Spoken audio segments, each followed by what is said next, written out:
Hello, all you folks out there in YouTube land. Lord Croc Squirrel and Orpheus here with the next stop on the wild train that is ADHD Gamer, Sakura Dungeon. For the folks who have been hiding under a rock for the last year or so, the Sakura series is known for pictures of anime-style waifus.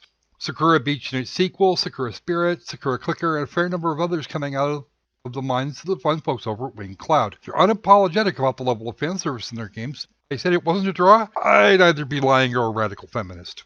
This most recent game takes the usual visual novel bits and adds in a first-person dungeon crawl to it, not something that usually goes well. I've tried it a few times and the transition doesn't work as well as you'd think on a technical level. Boiled down to its most basic, Sakura Dungeon is what you get if you made the Bard's Tale, Shining in the Darkness, Might and Magic, High School of the Dead, and a racy lingerie shop. The results is an interesting mix that, by all rights, should fall flat on its face, but does not. In fact, it seems to thrive on it. The cast is entirely female or generally covered where it's important, but not so much in other places. Why? Because the people that chose them said so. To me, that's not a problem. The shredding of clothing when an enemy takes critical damage doesn't show anything that I'd be scared to let my wife see. To most men I know, that's enough to sell the game right there. It will be a problem with feminists, but that's on them. The story's a bit thin, and unfortunately we'll have to ding them for that. They've done much better in the past, so they really don't get a lot of excuse here.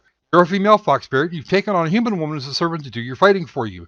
Your goal is to get to the bottom of the dungeon to take on the new gal in charge down there. After all, she waited till you were taking a nap to steal it away, and you're going to get it back. The combat system is better than you'd expect. Each individual on the team has their own strengths and weaknesses. You heal a bit every round of combat, or after a couple of steps, and you can guard to build up your energy to use the really fun skills in your repertoire. It takes a bit to get used to, especially after you've captured a couple of extra monsters to fill out your combat roster, but it's not difficult to use. There is an auto attack function, but it's using its quick way to get hammered if you're not paying attention. Exploring has its quirks as well, and every object that's not nailed down is fair game. Is it a great game? No, not really. It's a nice bit of nostalgia for games made long ago. The artwork is nice, and the soundtrack didn't make me want to climb the walls, which is good, but it falls somewhat short of greatness. In the interest of credit where credit is due, it's better than some AAA games of its ilk. Is it a worthy addition to one's fan service and RPG libraries? Absolutely. Well, Sakura games are good for fan service without getting down to hentai levels, and Sakura Dungeon is no exception.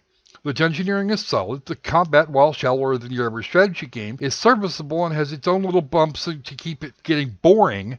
Well, someone obviously put a lot of effort into the art and sound design too. I'm giving this one 79 out of 100 because it brings enough fun things to the table that you want to keep playing despite the bare bones premise and functional, albeit somewhat lackluster gameplay. It's good, but not great. If the devs wanted to invest some time into crafting the characters and spinning a really good tale, it could very easily be great. The game is fun for an old fuck like me, and on some level, that's all that really matters. If you take issue with seeing pictures of cartoon women in lingerie or improbable armor, then stay well clear of this game and most anything else Winged Cloud has made. If you're up for a decent way to assassinate the clock and explore a big sprawling dungeon, then get it. So go on, grab your buddy girl and let's make games fun again.